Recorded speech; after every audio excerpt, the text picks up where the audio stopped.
ফজরের নামাজ যারা আমার পিছনে পড়বা আল্লাহর তৈরি জান্নাতে আমার সাথে যাইবা। ফজরের নামাজ আজকে যে আমার সাথে পড়বা, আমার পিছনে পড়বা, আমি বললাম উসমান হারুনি আমার সাথে জান্নাতে যাইবা। কত বড় খুশখবর! এশার নামাজে যারা এসেছিলেন সবাই এই খুশখবর শুনতে পেয়েছেন। এইবার উসমান হারুনি তিনি ডাক দিয়া বলেন, আমার এত বড় খুশখবরের পিছনে আরেকটা রহস্য আছে রে। এই বাবারা শোনো, এই খবরটা কিন্তু তোমরা তোমাদের কাছে গোপন রাখবা, কারো কাছে বলবা না, কারণ এই গোপন খবর কারো কাছে বলার না। যদি তোমরা কেউ কারো কাছে বলো তাহলে কিন্তু সে জাহান্নামে যাইবা, জাহান্নামে যাইবা। আমার কথা সাফ সাফ, কথাটা অত্যন্ত গোপন, এর ভিতরে অনেক রহস্য। কেউ কারো কাছে এই গোপন খবর বলবা না। যে যেখান থেকে শুনছ তুমি শুধু হাজির হইবা, কারো কাছে বলবা না। যদি গোপন খবর আর কারো কাছে কেউ বলো তাহলে তুমি জাহান্নামে যাইবা। এই খবর দিয়া তিনি যখন পাঠাইয়া দিছেন, সবাই তো যার যার বাড়িতে চলে আসছে।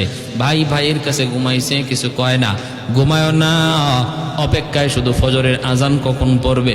দৌড় দিয়া উসমান হারুনির পিছনে যায় নামাজ পড়বে। ভাইয়ের কাছে কিছু কয় না। ভাই কয়, কিরে ভাই তুই ঘুমাস না কেন? কি হয়েছে তোর? কয়, কিছু হয় নাই, তুই ঘুমা। বাবার কাছে সন্তান ঘুমাইছে, সন্তানের কাছে বাবা ঘুমাইছে, কিন্তু ঘুম আসে না। এশার নামাজে কি পড়লাম, ফজরের নামাজটা উসমান হারুনির পিছনে যায় পড়ব, আল্লাহর তৈরি জান্নাত পেয়ে যাব, জান্নাতে ওনার সাথে ঢুকবো, কিন্তু কারো কাছে বলা যাবে না। এজন্য বাবা ছেলেকে কয় না, ছেলে বাবারে কয় না, ভাই ভাইকে বলে না, বন্ধু বন্ধুকে কিছু জানায় না। এইভাবেই চলছে। ফজরের নামাজে যারা যারা এই খবর শুনছিল আসার সময় সবাই ফজরের জামাতে আইসা হাজির হয়ে গেছে। উসমান হারুনি ফজরের নামাজ পড়াইলেন। নামাজ পড়ায় ডাইনে বামে সালাম ফিরায় যখন দেখেন, আল্লাহু আকবার, আল্লাহু আকবার, এশার নামাজে যেই মানুষ ছিল এর চেয়ে আরো কয়েক গুণ বেশি মানুষ মসজিদে হাজির। মসজিদ ভরে গেছে, বারান্দা ভরে গেছে, রাস্তাঘাট পর্যন্ত ভরে গেছে। উসমান হারুনি তো অবাক। আমি তো বারবার বলেছিলাম কারো কাছে বলা যাবে না, কিন্তু এই খবর কে বলল? এত মানুষ কোত্থেকে জানলো, কোত্থেকে জানলো? উসমান হারুনি মিম্বরে বসে গেলেন, আওয়াজ দিয়া বলেন, বাইরে এশার নামাজি কারা কারা ছিল হাত উঠাও। যারা যারা এশার নামাজি ছিলেন তারা হাত তুললেন। এইবার উসমান হারুনি বলতেছে, আমি একটা গোপন খবর বলেছিলাম, এই গোপন কথাটা তোমরা জানোনি? বলে, হুজুর জানি। কি কথা? ফজরের নামাজ যদি আপনার পিছনে পড়ি তাহলে জান্নাতে যাব আপনার সাথে। সবাই কথাটা শুনছো? বলে, হ্যাঁ শুনছি। সাথে আরেকটা কথা বলছিলাম, কারো কাছে গোপন খবর বলা যাবে না। এই কথাটা শুনছনি? বলে, হ্যাঁ হুজুর, এই কথাটাও শুনছি। তাহলে এই এতগুলা মানুষকে এই খবরটা কে দিল, কে দিল, কে দিল? প্রত্যেকে হাত উঠে কয়, হুজুর আমি না, হুজুর আমি না। ভাইয়ের কাছে ঘুমাইছি, বাইরে আমি কিছু কই নেই। আরেকজনে কয়, হুজুর আমি না, কসম খোদার। বন্ধুর কাছে ঘুমাইছি, বন্ধুরে কিছু বলি নাই। আরেকজনে কয়, হুজুর আমি না, কসম খোদার। বউয়ের কাছে ঘুমাইছি, সন্তানের কাছে ঘুমাইছি, তারপরও কিছু বলি নাই, গোপন রেখেছি। এইভাবে সবাই শুধু বলতেছে, কসম কসম আমি বলি নাই, বলি নাই। একজন মানুষ মাথাটা নিচের দিকে দিয়ে বসা, কিছুই বলেন না। উসমান হারুনি লক্ষ্য করেছেন, আওয়াজ দিয়া বলেন, কে রে তুমি? কে? মাথাটা নিচের দিকে দিয়া তুমি বসা আছো, তাহলে তুমি কি বলছো নাকি? তুমি কি বলছো নাকি? আস্তে করে তিনি মাথাটা উঠায় বলতেছেন, উস্তাদজি, চোখের পানি মুছেন আর কান্দেন, বলেন, উস্তাদজি খোদার কসম এই খবর অন্য কেউ বলে নাই, আমি সবাইকে জানাই দিছি। উসমান হারুনি কয়, কেন?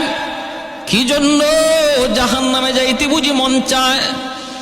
তুমি কি শুনো না, এই খবর যদি কাউকে জানানো হয় তাহলে ঠিকানা হবে জাহান্নাম। তোমার কি খবর নাই? উসমান হারুনি যখন এই কথা বলেন, মঈনুদ্দিন চিশতি রহমাতুল্লাহ আলাইহি বলেন, উস্তাদজি আমি শুনেছি। এরপরও তাহলে কেন বলছো? বলে, বলছি এজন্য আমি চিন্তা করে দেখলাম আমি যদি গোপন কথাটা কারো কাছে না বলি, তাহলে আমি একা শুধু আল্লাহর তৈরি জান্নাতে যাই।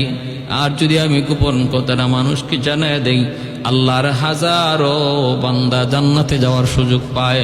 আর এই কারণে আল্লাহ যদি আমাকে একা জাহান্নামে দিয়ে আল্লাহ খুশি থাকে, অসংখ্য অগণিত বান্দা জান্নাতে পাইয়া আর আমার একা জাহান্নামে দিয়ে আল্লাহ যদি খুশি থাকে, তাহলে আমার কোনো আপত্তি নাই, আমি একা জাহান্নামে যাইতে রাজি। এর উসিলায় হাজারো আল্লাহর বান্দাকে জান্নাতে পৌঁছাইতেও আমি রাজি। এই কথা বলা মাত্রই উসমান হারুনি ডাক দেয়া কয়, বাবা আয় আয়, বাবা আয়। এতদিন পর্যন্ত আমি আমার এই খেলাফতের, আমি আমার এই দায়িত্ব, আমি আমার এই আমানত কার কাছে বুঝাইমো লোক পাইতেছিলাম না। একটা পরীক্ষা করলাম শুধুমাত্র, কারা নিজেই শুধু বাঁচার ফিকির আর কার অন্তরে গোটা উম্মতকে বাঁচানোর ফিকির। এই বিষয়টা একটু বোঝার চেষ্টা করেছিলাম। বাবা আয় আয়, আমার বুকে আয়, আমার বুকে আয়। এই বইলা খাজা উসমান হারুনি টান দিয়া বুকে জড়ায় নিছেন আর বলতেছেন, আজ থেকে আমার এই মহান গুরু দায়িত্ব আমি তোমার কাঁধে বুঝাইয়া দিলাম। তিনি আর কেউ নন, তিনি হলেন খাজা মঈনুদ্দিন চিশতি রহমতুল্লাহি আলাইহি। আল্লাহু আকবার।